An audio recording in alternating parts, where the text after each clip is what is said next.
Today I thought I would show you how we use our Coleman camp stove to cook cornbread and other breads. Let me get everything ready and I'll show you. Okay, I got everything gathered up here. This is what we're going to use. 2 packs of cornmeal mix. I think they're 6.5 ounces. You're going to need some sort of a spray of oil. I use almond milk instead of water. The packets call for water, but I like the flavor much better with the almond milk. Something to stir it with, and a bowl. I pre-measured the almond milk, so let's get started.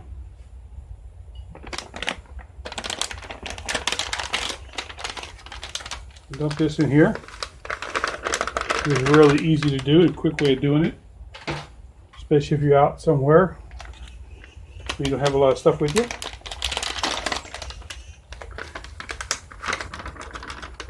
There we go. Now we're just going to add the almond milk. Like I said, I pre-measured it. It called for 2/3 cup per packs, so I just put all in 1 cup. Measured out in 1 cup. Now let's get it stirred up here.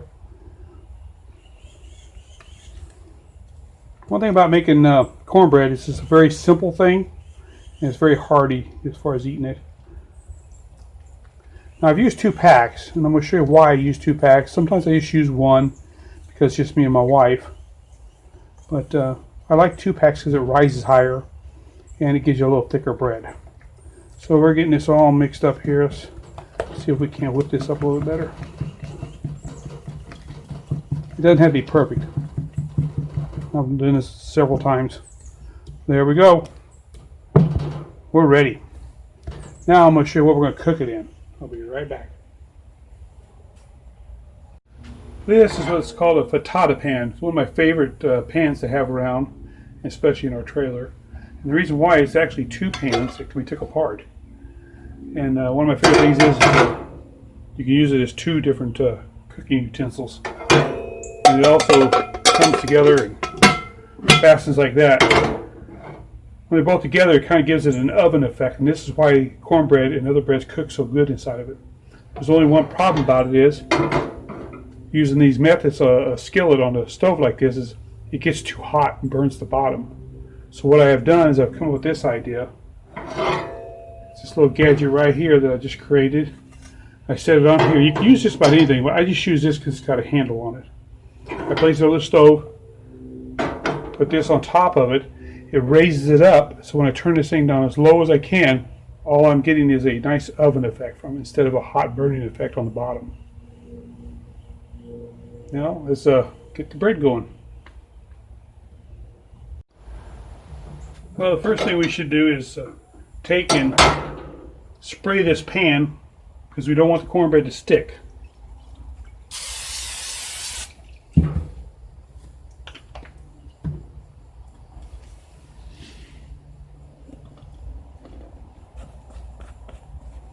Get the dough down the pan. I'm going to show you another reason why I use this particular pan here in a second. It's just going to make it so much easier once you understand another reason why I use it. So we're just going to take this and kind of spread it out in here. It'll look kind of like that.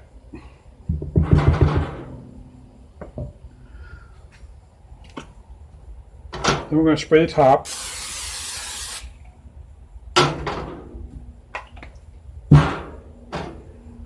Close this up.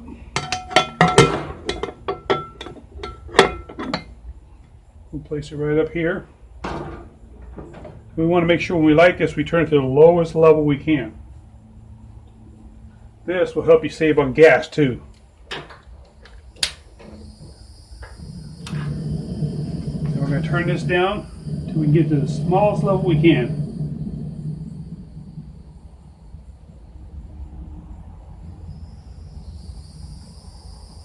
Very important that we have it to about as low as we can. I'm going to lift this up and show you just about what kind of gas level I have here. So now we got it down almost where you're turning it off practically. There we go. We're going to let this cook for about 5 minutes. Then we'll come out here and lift this lid and see if it's starting to get stiff on the top.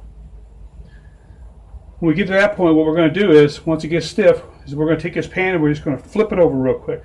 This way both sides of the cornbread will be browned, and it comes out much better that way. Alright, we'll just wait 5 minutes to see what happens. Okay, it's been 5 minutes. We're going to lift the lid slightly here and check to see if it's starting to firm up on top. We'll take his toothpick, we'll check it. Still pretty liquid, but it does have a forming of a thickness to it. Alright, we're going to come back in maybe about 3 to 4 minutes. Check it again. Okay, it's been another 4.5 minutes, and we're going to check it again. Pull this lid off of here, lift it up. I'm going to take it clear off so you can kind of see it. And then I got a toothpick here. We're going to check it. First thing I do is check around the outside. See how it's starting to stiffen up, but the front, the center's not. So we're going to go just a little bit longer. And I also notice the outside doesn't look too brown, so we can go a little longer. So we're going to put this back on here. Say we'll give it another 3.5, 4 minutes. Okay, it's been about another 3 minutes. We're going to check this again.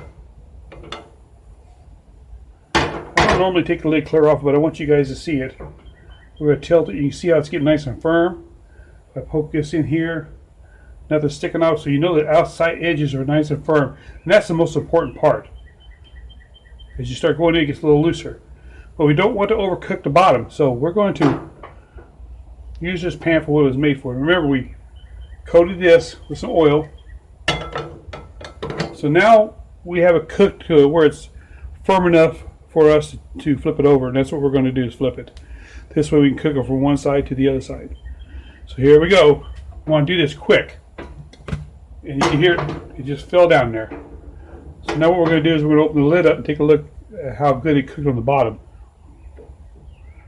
There you go. So now we're just going to let the top cook. We will give that about 3, maybe 4 minutes the most. Around 4 minutes maybe. Alright, we'll come back and check it. Okay, it's been another 4 minutes since we checked it last. I believe it should be done. Pop that lid off of there. Take this toothpick. I'm going to poke it in the center here. Nice and clean.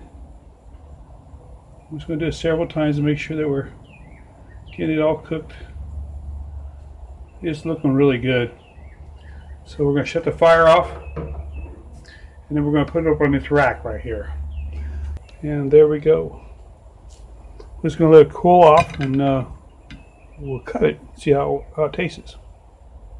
Alright, so we'll give it a little time here to cool down. Okay, we let it cool down for about 10 to maybe 15 minutes. I didn't really keep track. Let's cut it open and see what it looks like.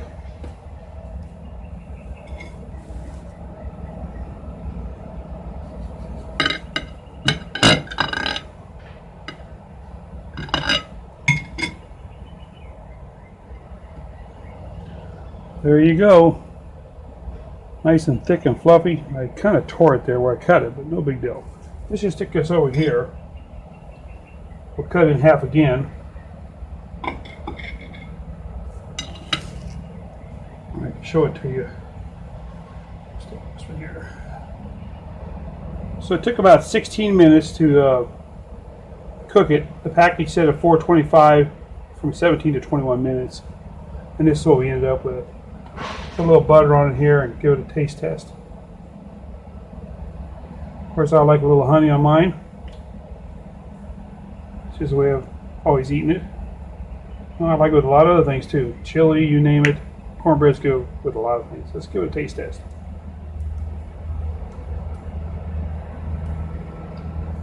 Came out perfect.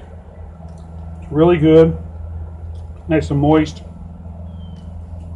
A lot of times when you're out and about, you don't have an oven. So we've made cakes like this. I've even made pizzas with this little pan. It works out really good because you can put your crust at the bottom of it, cook it about halfway through, flip the crust over, put all your ingredients on it, and then put the lid and it'll melt the cheese and all the ingredients on top will get nice and hot. Well, I hope you've enjoyed it. Thanks for watching.